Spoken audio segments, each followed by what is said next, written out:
मी आज बनवली आहे शिवकालीन शिवजयंती विशेष सांज्याची पोळी।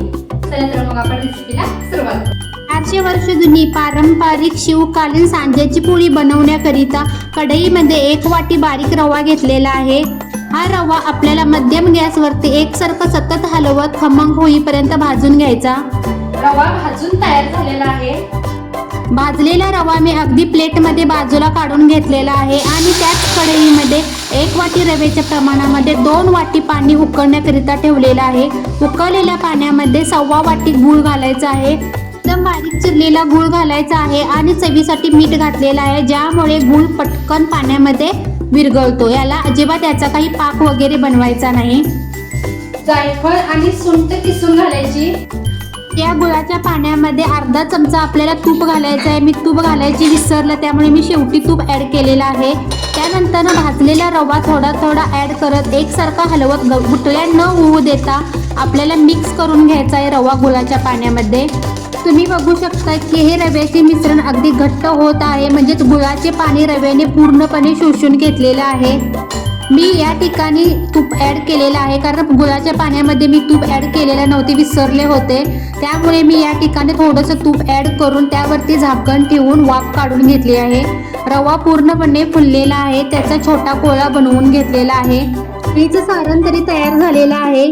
पोळी बनवण्याकरिता मी जे पीठ वापरलं आहे ते चपाती बनवण्याकरिता जे नॉर्मल पीठ वापरतो गव्हाचं, ते गव्हाच्या पिठामध्ये मी चिमूटभर मीठ आणि हळद पावडर टाकून चपातीच्या पिठाप्रमाणे मऊ पीठ मळून घेतलेलं आहे आणि हेच पीठ या ठिकाणी मी वापरलेले आहे।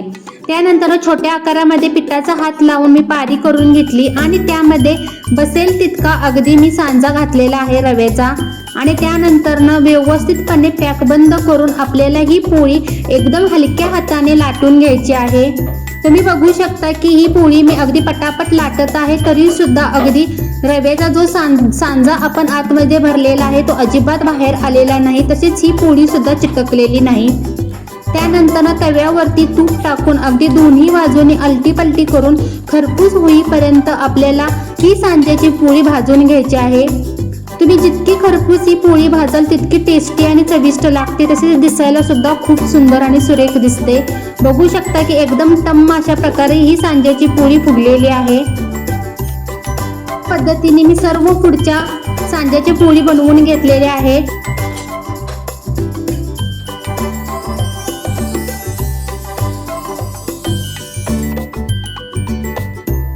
तुम्ही बघू शकता एकदम अप्रतिम अशा चवीचे आणि अप्रतिम असा कलर या सांज्याच्या पोळीला आलेला आहे। रेसिपी आवडल्यास लाईक, शेअर, सबस्क्राईब करायला विसरू नका। धन्यवाद।